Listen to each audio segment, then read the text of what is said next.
शाही महल का एक शानदार लेकिन छिपा हुआ हिस्सा, जहां रंगीन रोशनी से नहाया कमरा, खूबसूरत पर्दे टंगे हुए, दीवान पर बिछी मखमली चादर, चारों तरफ फैली इत्र की खुशबू, आसपास श्रृंगार की हुई शाही महिलाएं, अब इन्हें दासी समझिए या रखैल। इनमें हर उम्र की महिलाएं होती थी, कुछ कमसिन युवतियां भी। बादशाह के दाखिल होते ही ये उनकी सेवा में लग जाती। बादशाह कपड़े उतार कर हल्के होते, तब कोई पैर दबा रहा होता तो कोई बदन, कहीं पर जाम बनाई जाती है। वहां रानी भी मौजूद होती हैं, लेकिन ये बादशाह की मर्जी है कि वो किसके साथ रात बिताएं। रानी इस पर उफ तक नहीं कर सकती। बादशाह के इस मनोरंजन के स्थान को हरम कहा जाता था। हरम एक अरबी भाषा का शब्द है और इसका मतलब है छिपी हुई जगह।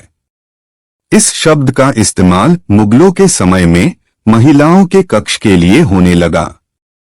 अपनी किताब आईन-ए-अकबरी में लेखक अबुल फजल ने इसके लिए स्बिस्तान-ए-इकबाल शब्द का प्रयोग किया है।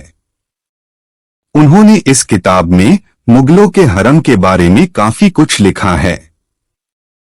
Prannath Chopra some aspect of social life during the Mughal age में लिखते हैं कि हरम शाही महिलाओं के रहने का एक अलग स्थान होता था, एक छोटे शहर जैसा। मुगलों के हरम हुआ करते थे, जहां हर वर्ग, क्षेत्र, धर्म, संस्कृति की महिलाएं रहती थीं। न केवल बादशाह के रिश्तेदार, बल्कि उनकी हर जरूरत का ख्याल रखने वाली हर तरह की महिलाएं होती थी। और यहाँ उनके लिए पर्दा भी जरूरी होता था। आईन-ए-अकबरी के मुताबिक हरम की पहली महिला मुगल काल के दौरान सामान्यतः बादशाह की मां ही होती थी।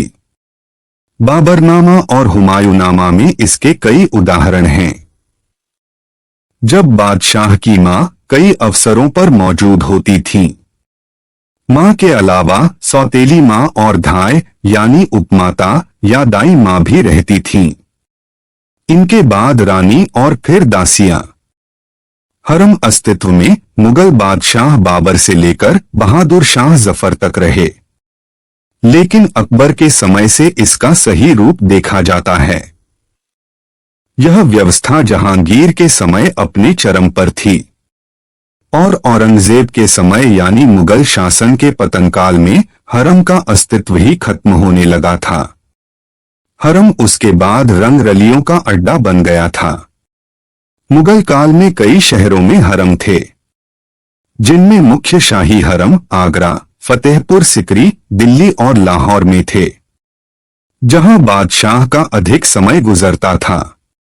कोई बाहरी इंसान हरम में प्रवेश नहीं कर सकता था। इसके लिए वहां पहरेदार भी लगे होते थे। गुस्ताखी करने वालों को फांसी तक की सजा दे दी जाती थी, वो भी हरम के अंदर ही।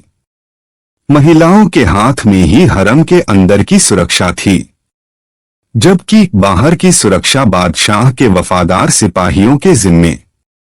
वहां सुरक्षा में कुछ हिजड़े भी जरूर होते थे। जो महिला एक बार यहां आ जाती, उसके बाद यहां से उसकी अर्थी ही उठती थी। यहां रसद की आपूर्ति, रानी और दासियों की जरूरत के सामान, सब कुछ उपलब्ध कराने के लिए कर्मचारी नियुक्त होते थे। अबुल फजल ने आईन-ए-अकबरी में लिखा है कि 5000 से भी ज्यादा महिलाएं अकबर के हरम में थीं, और इनमें से सैकड़ों के साथ बादशाह के शारीरिक संबंध हुए थे। हालांकि इतनी कड़ी व्यवस्था होती थी कि कोई जानकारी बाहर नहीं आती थी। वहीं दासियों को भी इन कड़े नियमों का पालन करना होता था।